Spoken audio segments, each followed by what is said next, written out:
it's always worth skilling up people before we get into a position, just so that when we get into like mount or side control or something like that, it's not happening because people are making mistakes, it's happening because you're doing the right thing. One thing which I kind of comment on everyone is what we're doing with your hips. It goes back to kind of one of those rules, the reverse string, which is something we need to work on. So a lot of people at the moment are getting a pass just by grabbing the legs and just throwing them away. Yeah, and that's getting a lot of us into a good position where we're actually passing. And the first goal of a pass is to get chest on chest pressure. Okay, so even if you don't go straight into a mount position, getting into side control, you want chest on chest. Okay, so he should never have that option just by grabbing my legs and moving it away. Because as soon as he does that, you see how I'm turning my head, yeah, and I'm facing him, yeah.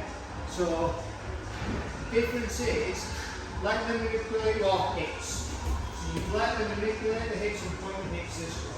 Okay? So even though he can still throw my legs, I'm not allowing him to manipulate my hips. My hips are what's going to help keep me into guard.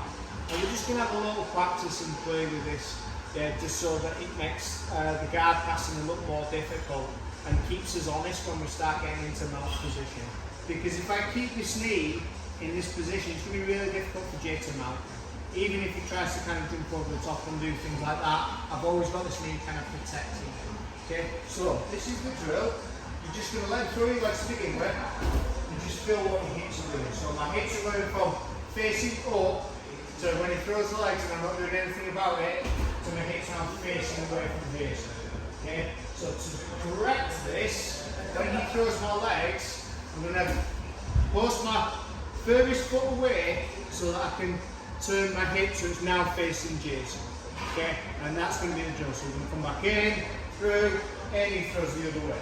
Again, if I need to, so we can get used to the feeling, just let them manipulate legs, turn your hips the other way. Second time, this leg is going to shrink us into a good position, and then we'll look at the recovery in a second.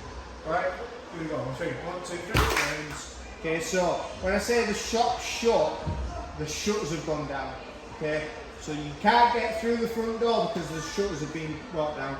Again, it's just one of these stupid things that I'll shout. You know, it's specific for our team, and hopefully it does make sense and it doesn't make me look like an idiot too much. But as soon as he kind of pushes those legs around, I'm always putting the shutter down. And it's always the side that he's trying to get in. Okay?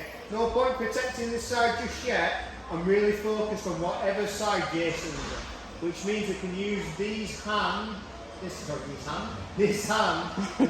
foot to start bringing us back round. Okay, so shoulder shot on the same side as your opponent, and then on the other side, that's what's going to help you retain the guard and get back into a guard where both legs and hands are now available to keep the guard. Okay, so this is the drill. Yeah, shoulder shot. Just cover. Does that make sense? Even if he flops down, so he gets to there and he flops down, yeah, he still can't get in. He can't get that good chest on chest position. That's a problem when he gets his chest on top of mine. So this is why the frames, and most of you doing this automatically, which is great to see, is going to help us stay in a position where we can progressively get into a different guard or start lifting, start taking the weight off us so we can stand up. Okay, so that's our next drill. Close the shutters and then change your angle back into a guard. Okay, let's give it a go. 1, 2, 3.